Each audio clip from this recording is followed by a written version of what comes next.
Olá, seja muito bem-vindo a mais um videocast Vozes do Retiro, esse espaço tão especial onde recebemos convidados para falar sobre arte, atores, atrizes, produtores, músicos. E hoje eu tenho dois convidados muito especiais. Os nomes já são consagrados no audiovisual.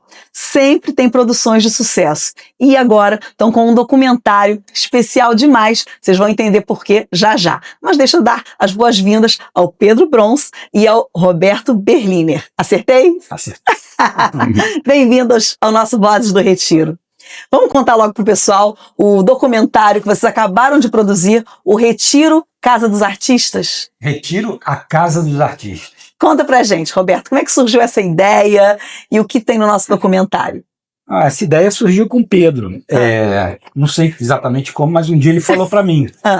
Vamos fazer um documentário, eu falei, sobre o Retiro dos Artistas, aí eu fiquei super animado de cara, mas eu não sei se você teve...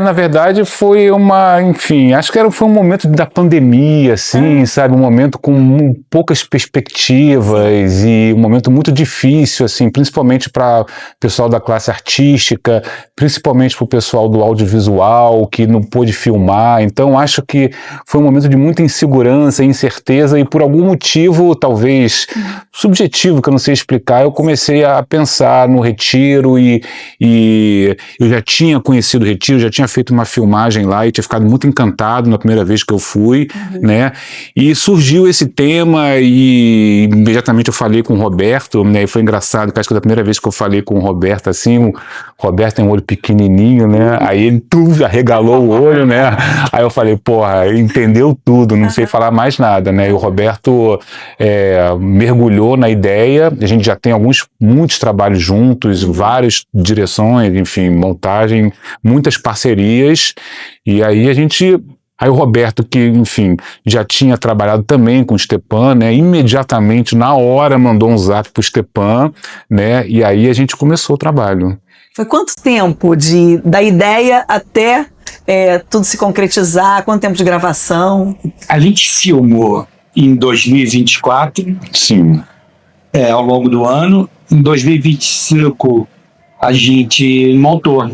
E aí o filme ficou pronto, porque a edição, né, todo o nosso pensamento em relação ao filme e o documentário em geral, precisa muito da edição, muito mais do que o filme de ficção, porque a gente não sabe com quem a gente vai se deparar, né? Sim. Então a gente vai fazendo o roteiro na montagem, e aí a gente ficou ao longo do ano passado, e depois tem um período também muito longo para que a gente vai fazendo a finalização da imagem, do som, e aí o filme ficou pronto a tempo da gente inscrever para o Festival É Tudo Verdade. Que onde foi lançado. Que é onde foi lançado, Premiere Mundial. Sim. Aliás, fala um pouquinho pra gente, Roberto, sobre a importância de estar nesse festival. Então, É Tudo Verdade é o festival de documentários mais importante da América do Sul. Então ele é um dos festivais que qualifica para o Oscar, então são poucos de mundo. Então os filmes que ganham esse festival podem se candidatar ao Oscar. E aí, além disso, é um festival no Rio e em São Paulo, que passam, em geral, documentários do mundo inteiro, do Brasil também, de graça. Então, é incrível, é um festival, essa é a 31ª edição, um festival que eu participo desde a primeira, e na primeira éramos poucos documentaristas, não existia um mercado de documentário no Brasil. Hoje em dia está muito aquecido, né? E o É Tudo Verdade foi muito responsável por isso. Ai, que bom. Agora, no nosso Retiro dos Artistas, eu vi que o documentário que vocês produziram não é de entrevista, você não está ali entrevistando ninguém, vocês foram pegando o ambiente. Como é que foi isso, Pedro? É isso, a gente, na verdade, não tem entrevista, tem conversas, né, e encontros, né, então a gente, enquanto artista também, eu acho que tem esse mito, né, de você não tem que se distanciar do objeto para poder, né, tentar ser um pouco imparcial, a gente quebrou esse mito, a gente se misturou totalmente com o objeto, a gente foi totalmente parcial, né, foi muito afetivo todo o processo, né, e foi importante, foi o que a gente sentiu vontade de fazer, entendeu? A gente até no primeiro dia, a gente até tentou fazer uma entrevista no sentido clássico, né, a gente fez um enquadramento bonito, a gente mexeu nos móveis da casa, mas isso tudo engessou o diálogo que a gente queria, né? E a gente percebeu que não vamos fazer assim, vamos fazer diferente, vamos... e a nossa dinâmica como é que era? Então, a gente ia lá, a gente não marcava com ninguém, né? A gente tinha o Robson e a Cida, deram uma entrada total pra gente, né? A gente chegava lá, quem estava com a porta aberta, a gente perguntava se podia filmar, a pessoa entrava e aí a gente começou a criar uma relação pouco a pouco com eles, né? Mas era tudo muito espontâneo, assim, né? Agora, uma coisa muito interessante, vocês vivenciaram ali aquela realidade dos residentes do Retiro, mas que eu achei muito importante, que são pessoas que trabalharam com arte a vida toda, muitos que são atores, com câmeras ali a vida toda, falando com uma câmera e tal, mas quando a gente liga a câmera, você vê a alegria deles, né, de estar ali, de estar novamente aparecendo. Muitos ainda trabalham, claro, estão ali, continuam trabalhando, você vê a alegria deles. Isso pelo menos foi o que me chamou a atenção. Vocês sentiram isso? Muito, muito. A gente...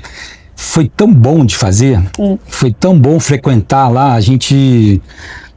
Sempre que a gente acaba a filmagem, né, no final, a gente acaba avaliando um pouco, conversando sobre o dia. E não teve nenhum dia que a gente saiu nem mais ou menos, assim. Foi sempre um dia cheio de vida, em primeiro lugar. Muita experiência, muitas coisas que a gente foi aprendendo, entendendo. E eu que estou com 68 anos, eu acho que também me pegou de uma maneira... Eu me identifiquei muito com as pessoas que estão ali. Até porque é isso, a gente já tem esse passado grande, a gente já tem nossos momentos de felicidade, de arrependimento. Claro, momentos difíceis que todos passam. E o filme é um pouco sobre isso mesmo, sobre a vida, né? Sobre como é que a gente pensa isso, sobre os afetos, sobre a arte em geral. Então... Foi muito, a gente se sentiu muito em casa e hoje em dia, agora que alguns dos amigos viram, eles falam, poxa, é um lugar legal para estar. É verdade. Então, muita gente, isso que o Pedro falou de quebrar o mito, mais do que a coisa de arrumar e tal, que a gente realmente foi se soltando, a gente ia com duas câmeras, às vezes uma para um lado, outra para o outro, rolou umas identificações mais evidentes né, de cada um de nós com personagens diferentes e eu acho que é isso, eu falo, eu sou capaz de morar ali. Assim. Não, as casas, quando a gente vê, você fala, nossa, porque a casa é do jeitinho de cada morador, né? De cada residente que tá ali. Tem ali as coisas dele, não é simplesmente, foi morar numa casa qualquer, não. É a casa dele, né? Para ele se sentir à vontade. Isso é tão interessante. O Robertinho Silva, aquela casa maravilhosa, toda cheia de instrumentos, né? O percussionista, tudo. O Robertinho é um grande personagem do nosso filme, né? A gente pegou a semana que o Robertinho chegou. Né, eu acho que o filme tem essa coisa de que por ser um tempo, um ano, a gente consegue acompanhar o personagem ao longo de um ano, né? E você vai percebendo as mudanças né? Então o Robertinho tem esse dado interessante, a gente pegou ele quando ele chegou e acompanhou ele ao longo de um ano, né? E a casa dele também no início tinha menos instrumentos, depois vai enchendo de instrumentos. E ele contando que o filho decorou a casa, porque para vocês entenderem, o residente, muitos daqueles residentes têm família e optaram por estar morando ali, sabe? Não é que, como o Stepan teve aqui dia desses conversando com a gente, aquilo ali não é um depósito de pessoas que chegaram a uma certa idade, não é isso. São pessoas que estão morando ali, que convivem com os vizinhos, um vai na casa do outro tomar conversar, ver uma novela da tarde. Eu amei, quando eu cheguei lá, tava a Sônia Zaguri vendo a novela junto com eu me esqueci o nome, que já estou também chegando na idade. Eles estavam lá vendo a novela juntos, né? Então, assim, você vê que é uma convivência muito boa. E a própria Sônia Zaguri falou, eu morava sozinha num apartamento na Zona Sul, sabe? Um dia eu caí em casa, então, sabe, eu escolhi estar aqui. E a Sônia é um exemplo também de que as pessoas falam, o cara tá ferrado. Não, a Sônia é uma pessoa que quis. A Sônia sempre, enfim, tinha dinheiro, morava num apartamento legal, enfim, mas pô, lá ela tá entre os dela, as conversas, ela conversa com pessoas que têm os mesmos interesses que ela, a mesma profundidade de conversa, né? Inclusive a Sônia também é uma personagem no filme e ela é sensacional, porque ela faz comentários maravilhosos, assim, né? É consciente, né, de tudo. E é isso, né? Porque tá morando ali, mas tem um espaço dela, né? Tem a casa dela e tá se sentindo muito bem. Ela falou, não, eu tenho minha acompanhante aqui, fica comigo de dia, tenho acompanhante da noite e tal, então isso é muito bom, eu amei. Mas são coisas, que bom que vocês produziram um documentário, porque para o grande público entender o que é o nosso Retiro dos Artistas, né? Porque algumas pessoas não sabem o que acontece ali dentro. Acho que as pessoas chegam ali e ficam jogadas e não é o que acontece. Talvez tenha acontecido em algum momento da vida dos mais de 100 anos do Retiro, mas hoje está tudo bem diferente. Agora vocês dois, eu quero entender uma coisa, porque trabalhar em dupla não é fácil. Até a dupla sertaneja, mesmo sendo família, se separa. Como é que é Pedro e Roberto trabalhando juntos, com ideias diferentes? Como é que é isso? Eu acho que, assim, é difícil de falar, mas é muito raro a gente discutir. É muito raro. A gente pode até discordar, eu acho que eu falo mais, Pedro fala menos, mas ele fala muito não para as minhas ideias, mesmo sem falar, né? Então eu tô sempre, aqui, ali, sei que é...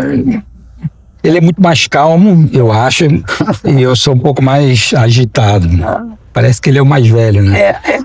Mas a gente, isso, acho que a gente sente muita vontade, a gente filmou também com um fotógrafo, que é o Renato Carlos, que a gente já trabalha com ele há muitos anos. Então, o set de filmagem foi um set de todo mundo que já se conhecia há muito tempo, e o Pedro, desde os anos 90, que a gente faz coisas juntos.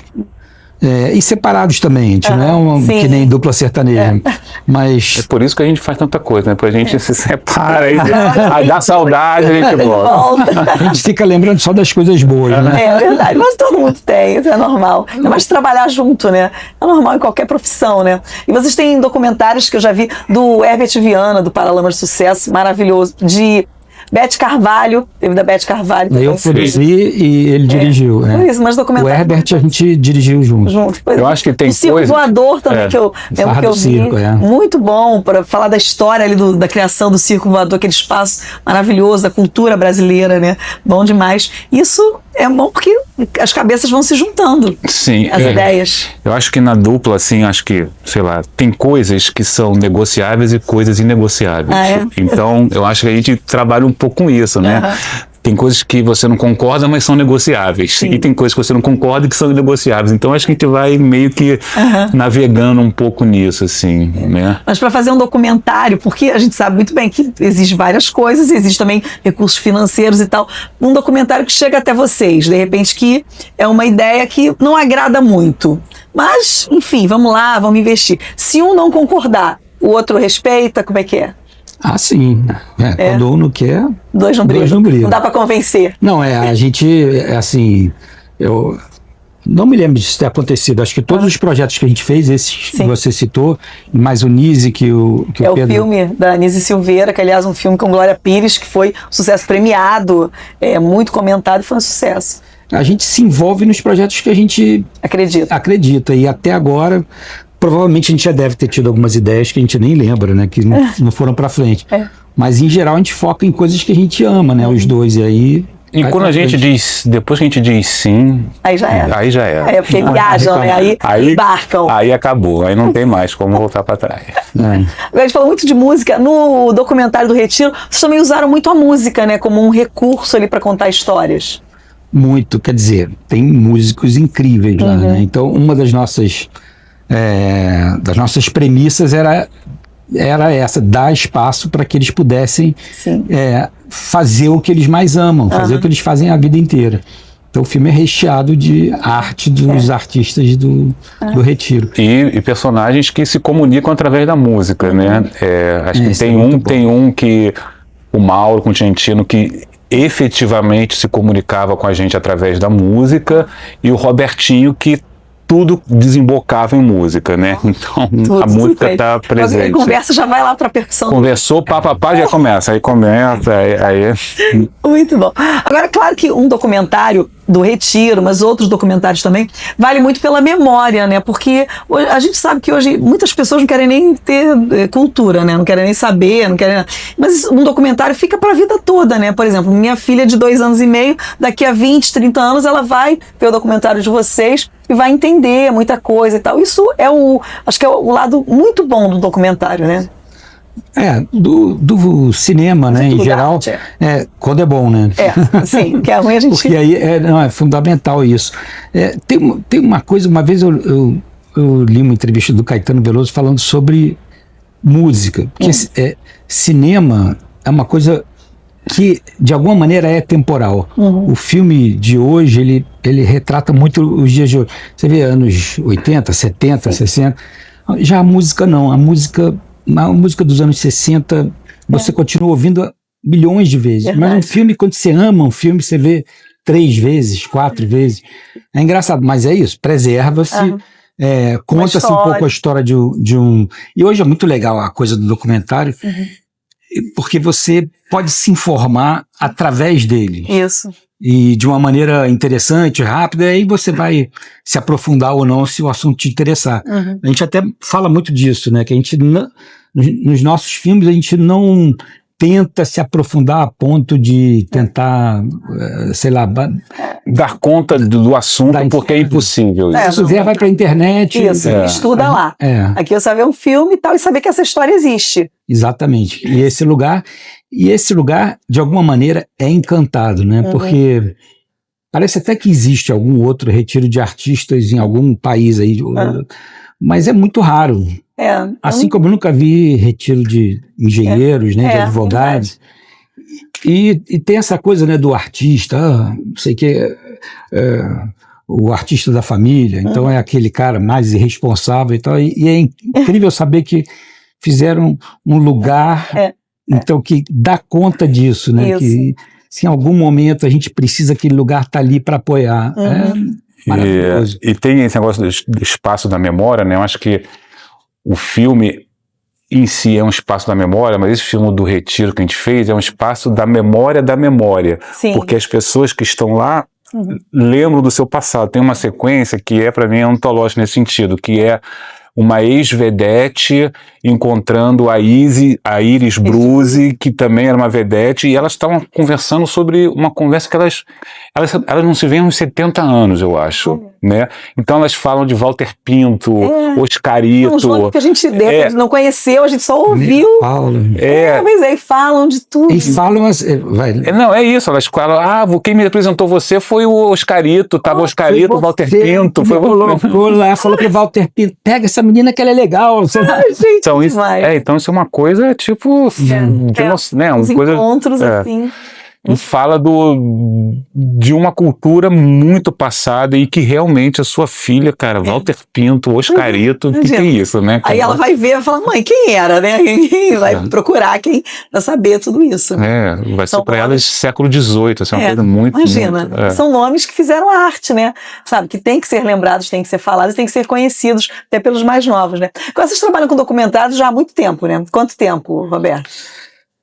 Meu primeiro documento, eu comecei na faculdade filmando manifestações estudantis na década de 70, em Super 8.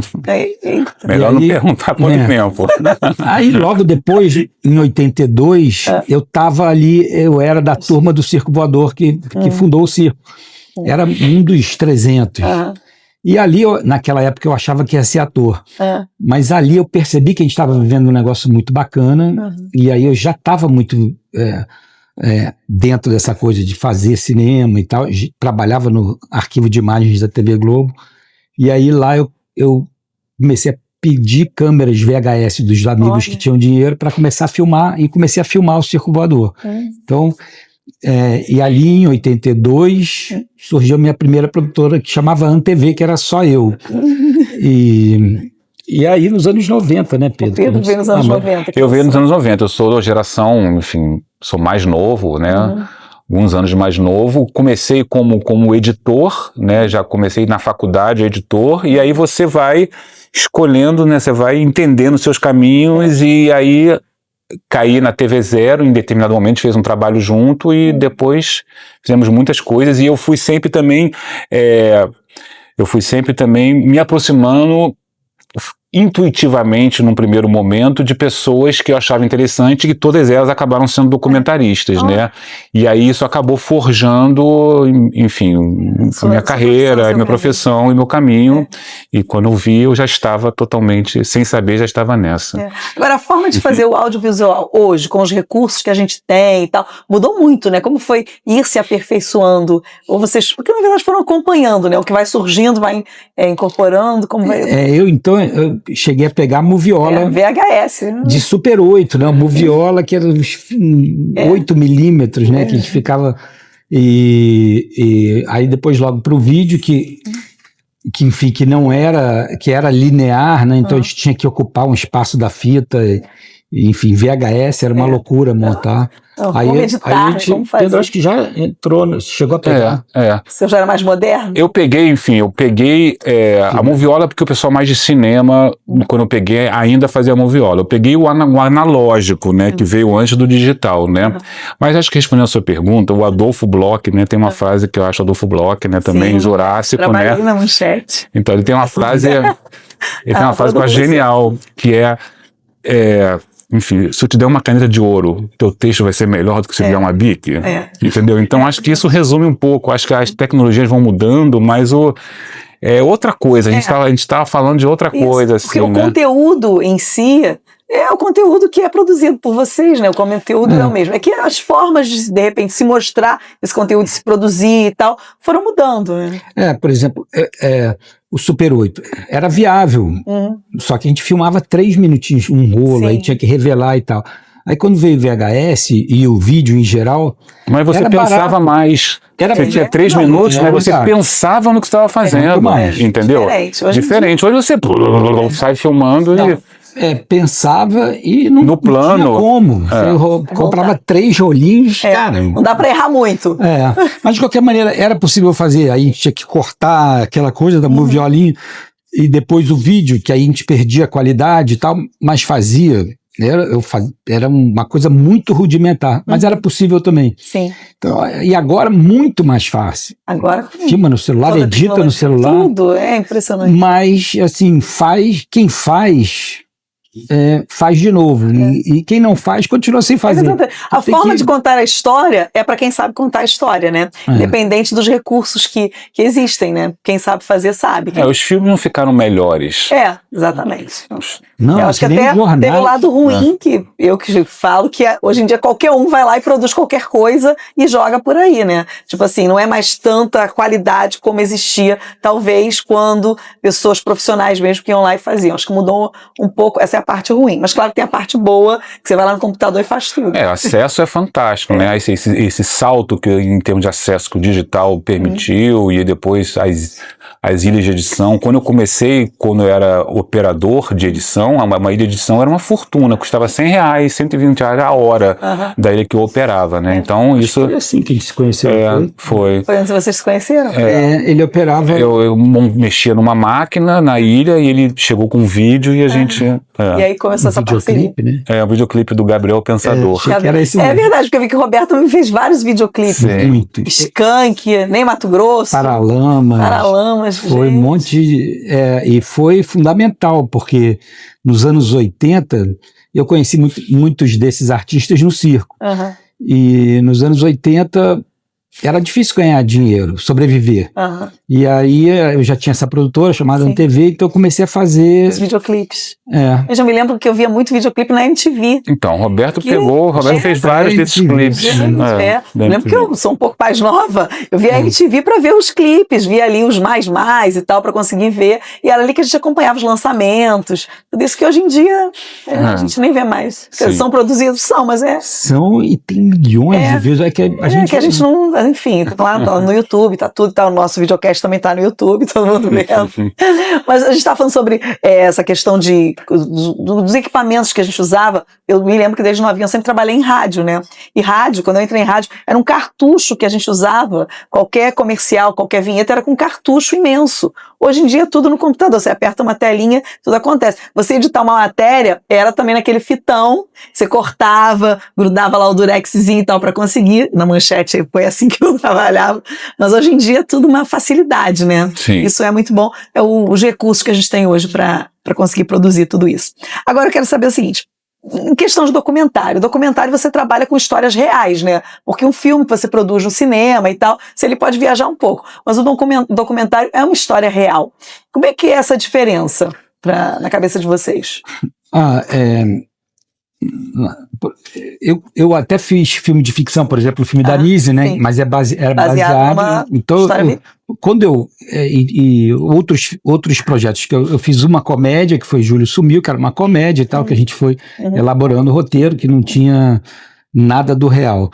Quando a gente vai fazer um filme sobre determinado assunto, seja ele qual for, eu acho que o que é fundamental, além do assunto em si, é a forma como você vai contar aquilo. Então, o documentário, eu acho que ele já deixa claro que existe uma visão por trás daquela história. Sim. Não é só uma história, é uma história contada por pessoas que têm uma perspectiva sobre aquilo, né? Que pensaram e que estão colocando aquela história de alguma maneira para o espectador. Sim. Esse é o grande assunto, assim. Então eu acho que a gente pode fazer um documentário sobre essa mesa e cada um de nós separadamente vai pensar e vai fazer uma coisa completamente diferente e no final das contas você vai entender que ela é uma mesa, enfim. Então eu acho que o grande barato é como contar a história. E tem uma coisa muito boa no fazer cinema, que tem a ilha de edição, né? Que nós aqui, por exemplo, agora, talvez até vocês cortem um pedacinho ou outro, mas no ao vivo não tem, né? A gente vai falando, vai tentando, e no filme a gente consegue entrar no detalhe do que nos interessa, entender o que nos interessa, e mesmo esse material bruto, né, que a gente tem, até a gente chegar no documentário em si, no material. Entender que aquele é o que nos interessa, aí é esse tempo, né, que a gente dedica, que a gente vai se especializando naquele assunto, e aí quando a gente acaba o filme, a gente já sabe tudo sobre aquilo, mas acabou, né? Aí tem que partir para outro. Já está ali a produção que vai...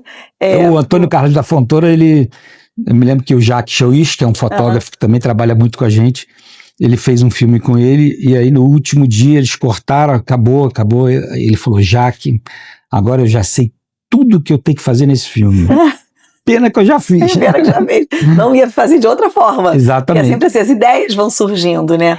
Agora, depois de tantos projetos de sucesso, tantos marcantes e tal, claro que cada um é um filhinho, né, que vocês vão produzindo ali, tá pronto, mas muita coisa aconteceu. O que ainda move vocês?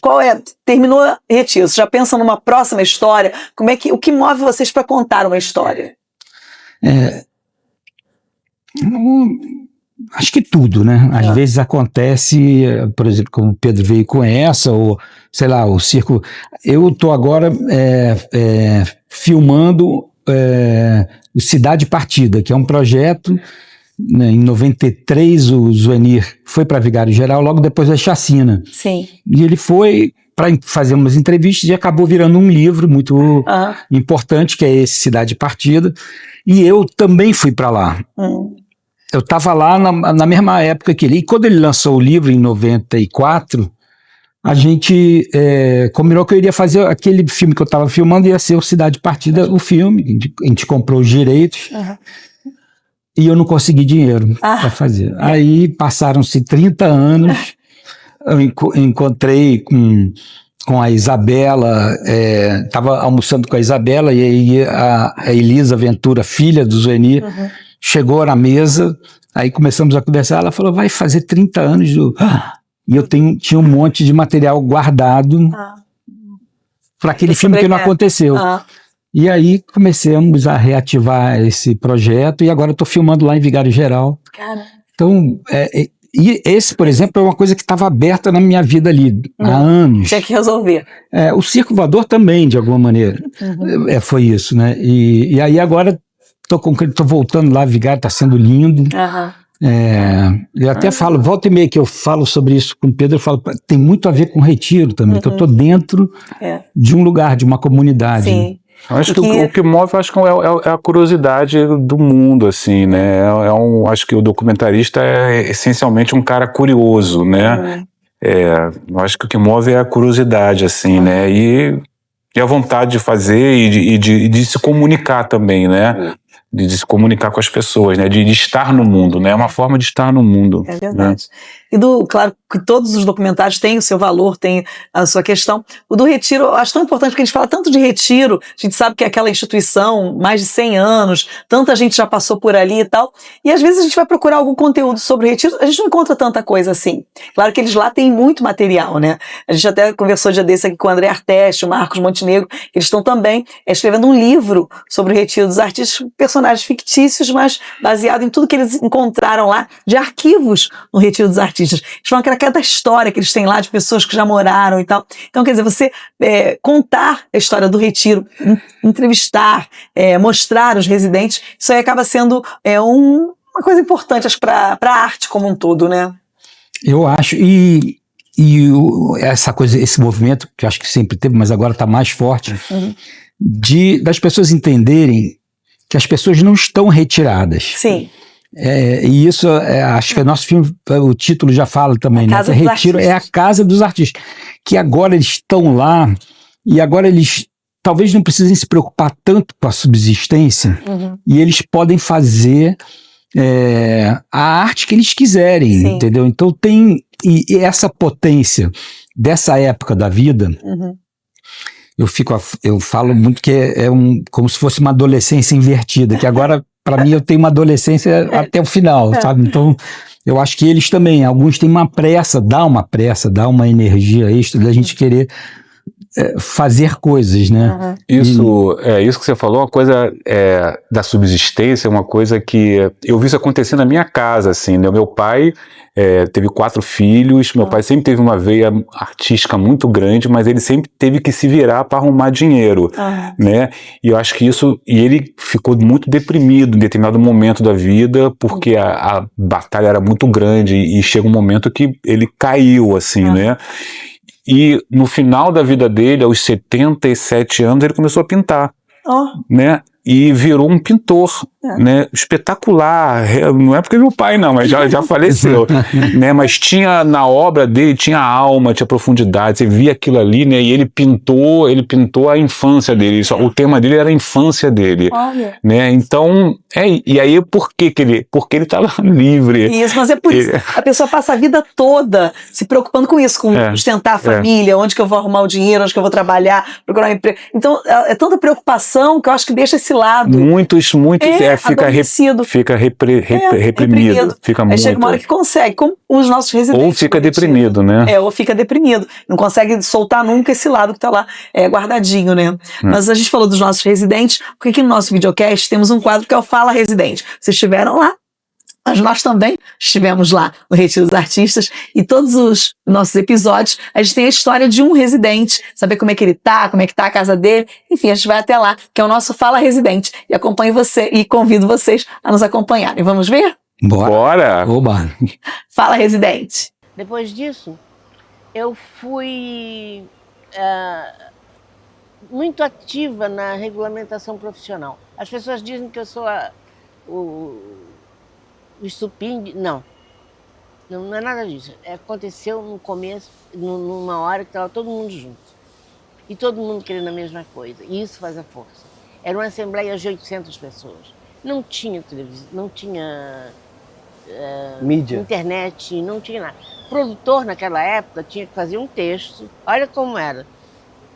Eu inventava que... Bom, tinha que ter um caixa para movimentar. Eu falei assim, mas aqui é tão pequenininho que o sindicato era muito pequenininho.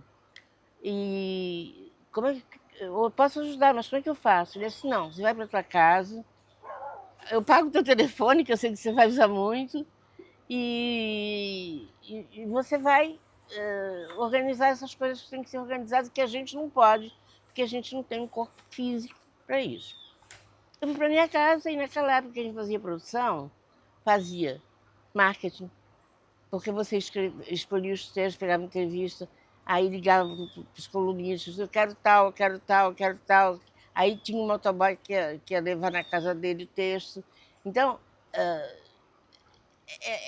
era muito difícil, né? Sim. Mas foi um tour de força, né? Uma coisa fantástica. Eu me lembro muito que a Elis se prontificou a vender autógrafo. Ela estava num show no Teatro Ginástico. E ela me chamou na plateia para ler uma nota que a gente tinha feito. E eu tremia, imagina, Elis, depois a gente ficou amiga, né? Poxa, que bacana. E então, o Ziraldo, que se integrou fazendo pôster, né, os shows, e o Paulo José, o Rui Guerra, principalmente, e cada show tinha 80 pessoas, começava à meia-noite e terminava às 4 horas da manhã. E todos muito integrados, né? E Sim. as pessoas tinham um prazer de ajudar. E era o pessoal do cinema, era um movimento que eu acho que as pessoas têm que saber que existiu. Foi Tem que realmente saber que a gente está se distanciando muito de objetivos que a gente lutou muito para conseguir e que a gente está dando de graça hoje. exemplo disso. Exemplo disso é que não há uma regulamentação das novas mídias. E isso não é no Brasil. Eu estou falando mundialmente, porque eu fui 25 anos secretária-geral do Sindicato dos Artistas, com um dos diretores, das pessoas que foram presidentes foi o Stepan Essessian, que hoje é presidente dessa casa. E eu passei 25 anos lá. E depois eu fiquei 2 anos como como vice-presidente da Federação Internacional dos Atores, com sede em Bruxelas, que tem 600 ou 400 sindicatos afiliados. Então, era um aprendizado muito grande. Por exemplo, a primeira greve dos Atores, dos roteiristas dos em Hollywood roteiristas. foi decidido numa reunião em Berlim, Sim. 2 anos antes. Quer dizer, as pessoas sabem se mobilizar e ter esse aprendizado é muito importante. Ter feito um curso de gestão sindical em Cuba é importante, como é importante. Isso tudo resultou de eu estar aqui e estar aqui porque eu quero, porque eu acho que a gente tem que querer, a gente tem que definir a vida da gente. Eu não quero viver do passado, eu quero aprender com o futuro, mas eu tenho uma base. Quando eu vejo que a coisa está errada, está se desvinculando dos nossos objetivos lá fora, porque a nossa regulamentação é apreciada no mundo inteiro. Poucos países do mundo, os Estados Unidos não têm regulamentação profissional. Eles morrem de inveja, agora são ótimos parceiros. Sindicatos parceiros, sindicatos que se mobilizam. A gente fez aqui no Retiro, enquanto eu era ainda vice-presidente do sindicato, um seminário da juventude, patrocinado pela federação, que era para aquele ator que começa muito jovem e que, de repente, ele muda o perfil dele, o rosto, a pele fica diferente.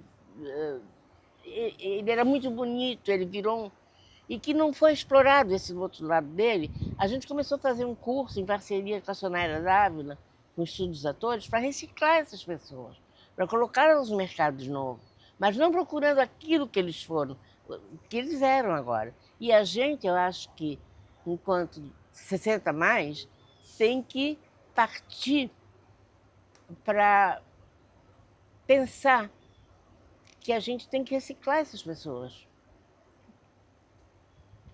Que a gente tem que dar dicção. A minha, por exemplo, está péssima. Tem que ter dicção, tem que ter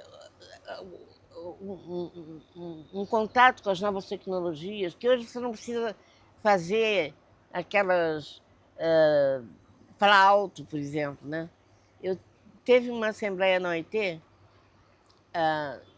de todos os países do mundo, por causa das novas tecnologias. E uma das coisas que eu apresentei é que, com as novas tecnologias, os atores mais antigos ficavam danados para os mais jovens, porque os mais jovens, espertos, os mais ligados à tecnologia, percebiam que não precisavam falar mais tão alto. E os mais antigos, que não tinham acesso a essas novas tecnologias, continuavam falando alto. Então, eles achavam que era uma espécie de desrespeito do ator jovem. Então, precisa ter esse... Como agora estão fazendo um curso de dublagem maravilhoso aqui na parceria com a Netflix, né? E como o Retiro é um celeiro, né, de projetos, de ideias, porque isso acontece sempre, isso que a gente acabou de gravar ontem, o podcast, o programa do Segura Lá Que Eu Vou. Conta lá que eu... Segura Lá Que Eu Vou.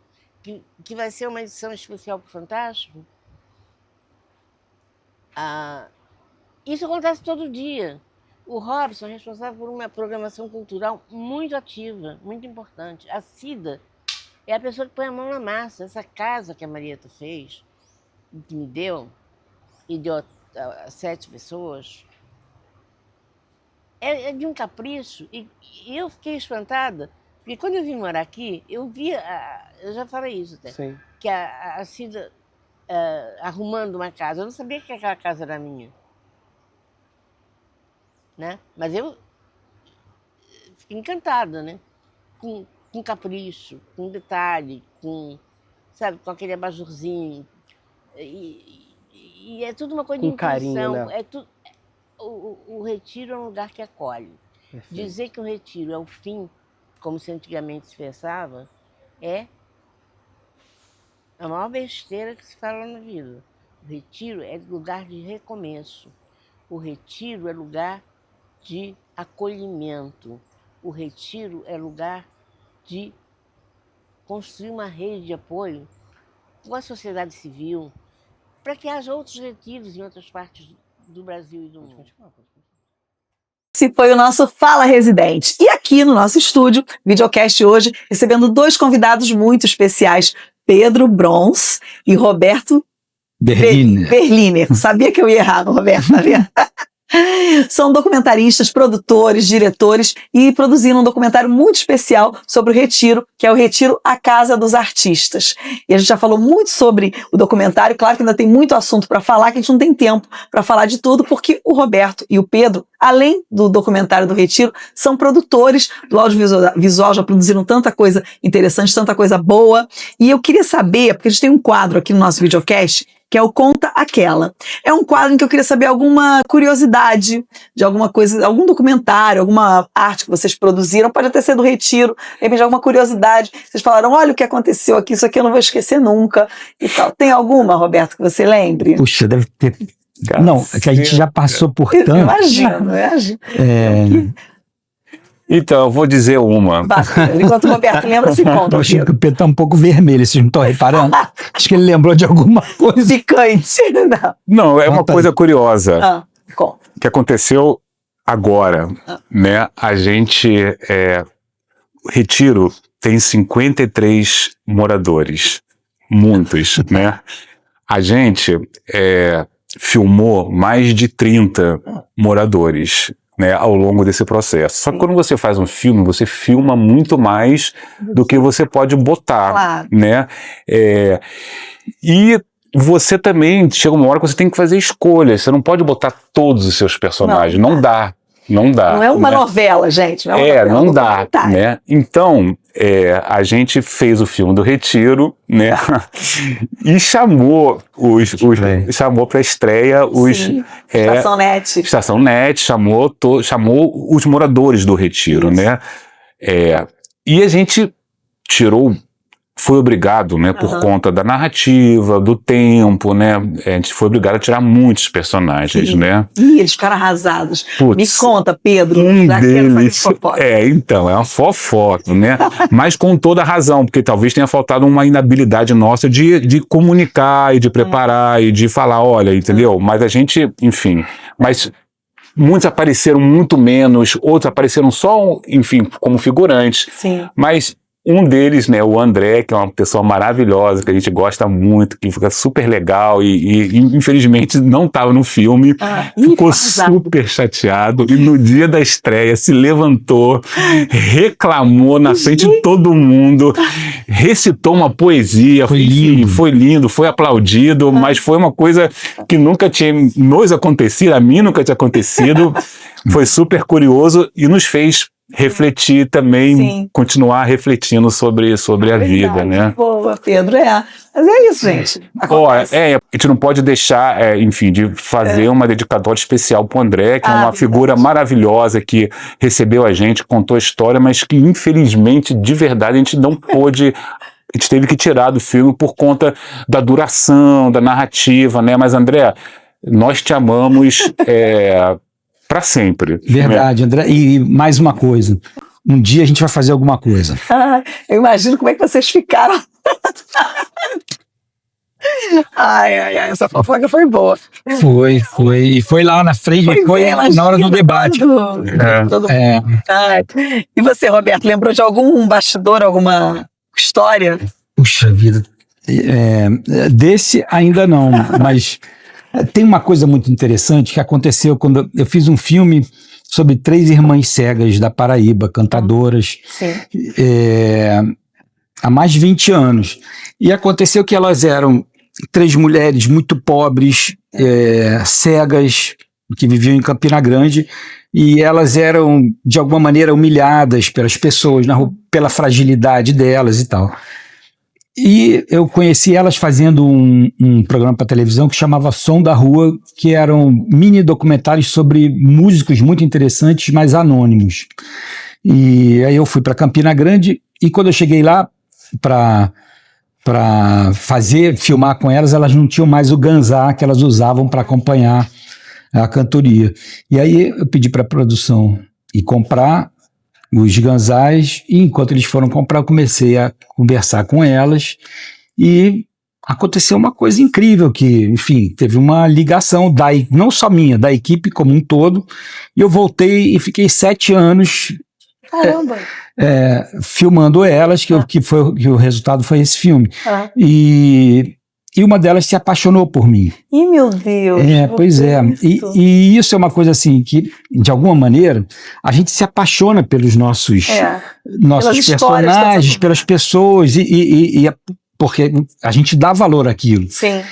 E então foi natural que aquilo tivesse acontecido, porque eu estava dando tanto valor a elas, e aí... Valorizando, realmente isso, amar é isso, né? Nossa, que interessante. Isso está no filme. Isso está no filme, exatamente. Mas foi um amor correspondido, Roberto? Agora fiquei curiosa.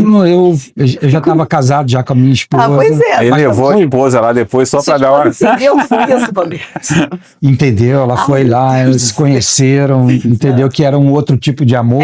Pois é. Fiquei curiosa. Mas eu acho que de alguma maneira, até misturando com a Nise, é isso, assim, como aqueles clientes da Nise esquizofrênicos que estavam ali fechados, se envolviam, né? Com afeto, com incentivo. Então, eu acho que até agora o Retiro também faz isso. É verdade. Tem incentivo, quem quiser criar ali vai criar, quem quiser tocar um instrumento vai tocar, quem quiser pintar vai conseguir. É verdade. Você se envolve com a história de cada um, né? Pelo menos eu, quando fui lá, a gente acaba se envolvendo, né? Eu tenho certeza, vocês então ficaram ali 1 ano gravando e tudo, você acaba se envolvendo com a história de cada um, né? Muito. Por isso que acho que doeu tanto no coração, viu, Pedro? Do André não tá lá, tá vendo? Por isso que doeu. Foi isso mesmo. Mas é assim, faz parte da vida, tá vendo? Contaram uma história boa. Agora, não falando sobre Retiro, mas vocês acabam lidando também com atores, com pessoas, e a gente sabe que a vaidade é uma coisa seríssima, né? Como é que porque vocês ficam atrás das câmeras, né? Então vocês têm que lidar com tudo isso, porque quem tá na frente das câmeras às vezes vai disfarçando e vai levando, mas atrás das câmeras, lidar com vaidade é uma das coisas mais difíceis ou não? Dá para administrar na boa? O documentário é muito legal porque nós somos uma equipe pequena, bem pequena em geral, pode ser 5, 4, 3, 2, às vezes até 1. Então, a gente vai administrando, até porque tô com fome, tô com dor de cabeça. É vaidade de quem? Dos atores? Dos atores. Não, eu ia falar porque... E aí, no filme de ficção, em geral, é um set muito grande. Então são 80 pessoas, 100 pessoas, 50, sei lá. Muita E gente. são todos artistas. Uhum. Então todos vaidosos, todos com ideias. Então é muito mais cansativo, para mim pelo menos, é Sim. muito cansativo porque e você vê assim que cada um tem uma ideia sobre aquilo que você está fazendo ali. Ah, sim, cada um E que quer- certamente é melhor do que a do e vai achar que é diretor. melhor, e vai achar que é melhor que Então tem, mas assim, eu tive a sorte de trabalhar com equipes maravilhosas, eu digo equipes e elencos, então foi incrível trabalhar com a Glória. A Glória sim. contribuiu muito, não só artisticamente para a Nise, por exemplo, mas também para o todo. Uhum. Ela era muito generosa, era Sim. muito. E isso foi incrível. E esse elenco do Nise, a gente mantém um grupo até hoje, a gente se fala praticamente todo dia. Ai, que bom. É, muito legal. E o elenco, acho que acabou entendendo que a gente estava fazendo um negócio muito interessante, que era sobre Sobre quem era, a história que era, tudo isso, né? sobre métodos de tratamento muito inovadores, muito vanguardistas e que transformaram não só o tratamento psiquiátrico no Brasil, como a própria arte. Sim, verdade. Porque alguns desses artistas foram geniais. A vaidade, ela está em todo lugar. Sim. Ela não é exclusiva dos atores, do cinema, do audiovisual, né? Ela está aqui, ela tá ali, cortando ali a câmera. Então, acho que a forma como você se relaciona na vida vai se reproduzir na forma como se relaciona no seu meio profissional e o papel do diretor, um dos papéis justamente é equilibrar isso, né? É difícil. Eu fui ator um pouquinho. Ah, é? E eu deixei de ser porque eu achei muito difícil. E aí talvez conte um pouco a questão da vaidade aí, porque o ator tem que trazer o personagem para ele, mas é ele. Sim. É a imagem dele, é a claro, voz o dele, dele é tá a expressão crescendo. corporal. E então aí eu acho que se mistura um pouquinho a questão da vaidade, porque ele tem que estar... Então eu me lembro do cuidado meu quando dirijo atores de tentar captar o máximo do que eles estão trazendo, porque não é o personagem resultante dessa relação não é o que eu tinha pensado e talvez nem o que o ator tinha pensado, mas um meio termo do que tá sendo do feito. que ele é capaz de fazer e do que eu sou capaz de dirigir. Então é uma negociação. Sim, claro. E aí, realmente, quando a vaidade chega, Exagerada. então, sei lá, se eu falo, não, você fez muito aí, mas se eu falei muito, de uma maneira muito... Ele vai ficar magoado e talvez ele não consiga mais. Então tem toda uma relações interpessoais, né? Que é muito legal, mas é exaustivo. Imagino. E no documentário é o contrário, né? Pensa no Quincy Jones dirigindo Underworld, cara. Só pensa nisso, Aquele cara. monte de gente, como administrar Tem um isso? documentário, você viu na Netflix, Maravilhoso. que é espetacular demais. Assista. É o documentário do We Are The World, que é o Maravilhoso. que é o Quincy Jones dirigindo. Aquelas celebridades mundiais. Pense nisso. Ele escreveu num papel e a mão na porta do estúdio. Deixa o seu ego aqui, deixa o seu ego do lado de fora. Tá vendo? Porque ali todos são iguais, como em qualquer trabalho, todos são iguais, né? Agora a gente está chegando aqui na reta final do nosso bate-papo, que está interessante demais, maravilhoso, sabendo todos os bastidores e tal, como é tudo isso. E hoje a gente tem um quadro aqui que é o último ato. O último ato eu falo aqui uma frase, e vocês vão me falar uma palavra que define sobre o que eu vou tentar falar. Eu sempre me enrolo na hora de explicar a brincadeira, mas ainda bem que vocês me entendem. Mas o nosso último ato é o seguinte: eu quero uma palavra que defina a parceria de vocês. Respeito, admiração. Roberto, concordou? Respeito, admiração e afeto. Eu acho que sem isso a gente não vai a lugar nenhum. Um trabalho que marcou essa parceria. Vocês, onde vão, vocês têm que falar desse trabalho. O último. É o atual. Sempre o último. Mas que eu acho que, só para... todos foram muito bons. Senão a gente não estaria fazendo, Verdade. eu acho. Depois Todos de tanto foram... tempo, né? Quantos anos de parceria? A gente começou nos anos 90, né? Mas aí ele Uns 30 anos, Eu editava ele dirigindo, né? Mas o primeiro filme que a gente dirigiu juntos foi que 2011? 2009. 9. O Herbert de perto. Né? Tem tempo. 17 anos, né? E um Incrível. sentimento que vocês têm quando vem o documentário pronto? Tem isso? Termina, vocês sentam para ver tudo ali prontinho? O sentimento que rola. Alegria. E a gente vê isso 200 vezes, né? Sei lá. Quando é que está. Quando é o pronto, né? E aí, Alguma coisa vai mudar, alguma coisa vai mudar. E aí tem esses momentos que você fica, no meu caso, muitas vezes eu fico muito ligado nos defeitos, e aí isso é porque ainda não tá. Aí quando você começa a ficar vendo, porra, tá demais, tá lindo, tá bacana, é porque você vê que tá se aproximando desse... Do resultado final. do resultado final. Mas é isso, é um monte de resultados que são não muitas são, etapas. não, ainda tem, Tá né? faltando. E aí até chegar nesse momento que a gente começa... E aí a gente se apaixona também, né? Tem esse momento que... Você vai, é que nem uma relação, você vai amando, odiando, né? Você vai... Tem momentos de crise, isso não vai dar Totalmente. certo. Totalmente, cara. E uma história que vocês ainda querem contar? Já conversaram sobre isso? Não, mas eu tô ligado nisso. Ainda, às vezes quando eu falo uma coisa ou outra, mas vai surgir em breve, né? Eu tô agora lá no outro trabalho, no Cidade Partida, em Vigário, mas eu tô com uns pensamentos ainda, tô investigando umas coisinhas, mas ainda não tem nada. Então depois vai contar pra gente e pro Pedro também. Não, com certeza. Agora aqui no nosso videocast Vozes do Retiro, tem uma pergunta que nós fazemos para todos os convidados que vêm aqui, trabalham, claro, com a arte, os atores, atrizes, diretores, e eu queria também que vocês me falassem sobre a importância da arte para a sociedade. Marco Antônio. Isso que eu ia falar, pois é. Tem um dos nossos personagens que fala exatamente isso. Né? Então acho que a definição dele, para mim, é excelente, quase perfeita, né? Que ele fala que uma sociedade sem arte é uma sociedade fria, dura, sem vida e infeliz. Né? Então é isso, acho que a arte traz o alimento da alma, assim, né? E pessoas boas gostam de arte, pessoas ruins gostam de arte, todo mundo gosta. A todos. Mas ele tá copiando o Marco Antônio. Eu tô copiando exatamente o nosso personagem, porque é a melhor resposta. É verdade, mesmo, né? E ele é um cara sensacional, inclusive... Marco Antônio Coutinho, escultor. Marco Antônio Coutinho, que o filme abre com uma definição dele do Retiro. Ah, que bom.